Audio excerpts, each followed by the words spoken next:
La parole est d'argent et le silence est d'or. Néanmoins, même le monde chrétien n'endurera pas trop la discipline pieuse du silence. 3 tentations de frapper avec la langue sont particulièrement puissantes du mal, comme un soulagement de la passion, une satisfaction de la rancune, comme une revanche du mal. La première est vécue par des gens de tempérament chaud, la seconde par les méchants, la troisième par les faibles et les sans défense. Et nous sommes tous parfois dans chacune de ces divisions. Puis, encore une fois, il y a les paroles insensées.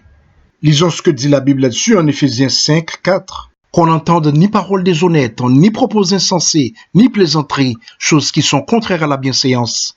Qu'on entende plutôt des actions de grâce. Et pire encore, les plaisanteries sur les choses saintes et les citations erronées des Écritures. Tout cela à éviter pour ne pas devenir saint. Si donc nous marchons dans l'amour, nous devons freiner la langue, mais mieux encore nous efforcer de purifier le cœur. Et donc être bien déterminé à ce que rien d'autre n'avance que des paroles de douceur et d'affection. Au contraire, si nous sommes vraiment à Christ, bien que injuriés par les langues indisciplinées des autres, nous n'injurierons plus comme lui. Que lisons-nous dans 1 Pierre 2, chapitre 23 1 Pierre, chapitre 2, verset 23. Lui qui injuriait ne rendait point d'injure, maltraité ne faisait point de menace, mais s'en remettait à celui qui juge justement. Et comme tout le corps est à lui, être sanctifié par le Seigneur, selon 1 Corinthiens 6, versets 18 et suivants, la Bible nous exhorte à fuir l'impudicité. Fuyez l'impudicité, quelque autre péché qu'un homme commette, ce péché est hors du corps, mais celui qui se livre à l'impudicité pêche contre son propre corps.